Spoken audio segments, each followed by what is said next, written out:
మీ ఆశీర్వాదంతో నల్గొండ జిల్లాలో 12 అసెంబ్లీలలో 11 గెలిపించి 2 పార్లమెంట్లలో కుందూరు రఘువీర్ గారిని చామల కిరణ్ రెడ్డి గారిని పార్లమెంటు సభ్యులుగా అత్యధిక మెజారిటీ దక్షిణ భారతదేశంలోనే అత్యధిక మెజారిటీని ఇవ్వడం ద్వారా ఈ నల్లగొండ గడ్డ మీద 3 రంగుల జెండానే ఎగురుతుంది.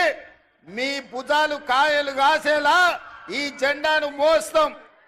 అవసరమైతే ఊపిరైనా వదులుతాం, కానీ కాంగ్రెస్ పార్టీ జెండాను వదలము అని నిరూపించిన వీర సైనికులు కాంగ్రెస్ పార్టీ కార్యకర్తలు ఈ నల్లగొండ గడ్డ మీద ఉన్నారు.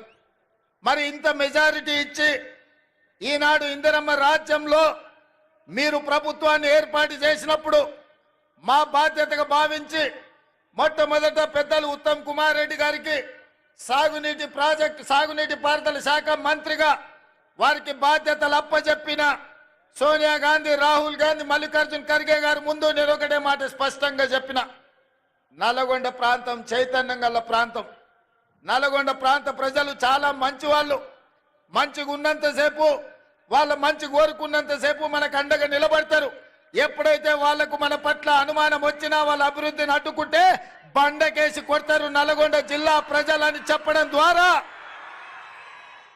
మీ బిడ్డని, మీ నాయకుడిని ఉత్తమ్ కుమార్ రెడ్డి గారిని ఈరోజు సాగునీటి పారుదల శాఖ మంత్రిగా చేసి మీ జిల్లాలో ఉండే పెద్ద ప్రాజెక్టులు కావచ్చు, చిన్న ప్రాజెక్టులు కావచ్చు, కానీ పిల్లాయి కాలువ కావచ్చు, ధర్మారెడ్డి కాలువ కావచ్చు, భువనగిరి ప్రాంతంలో మా కుంభమణిలు అడిగే ప్రాజెక్టులు కావచ్చు, ఈ రోజు మునుగోడు దేవరకొండ ప్రాంతానికి నీళ్లు ఇవ్వడం విషయంలో కావచ్చు, ఏది ఏమైనా నగరేకల్ ఏ ప్రాంతమైనా తుంగతుర్తైనా ఖచ్చితంగా మీ ప్రాజెక్టులు పూర్తి చేయడానికి అవసరమైన నిధులు ఎన్ని కావాలన్నా, ఎన్ని వేల కోట్ల రూపాయలైనా అడగవలసిన అవసరం లేదు.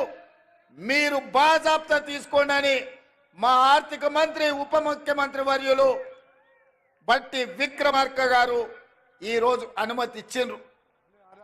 అందుకే ఇవాళ మంత్రులందరినీ ఉప ముఖ్యమంత్రి గారి తరఫున ఈరోజు ఈ తెలంగాణ రాష్ట్ర ముఖ్యమంత్రిగా నల్గొండ జిల్లా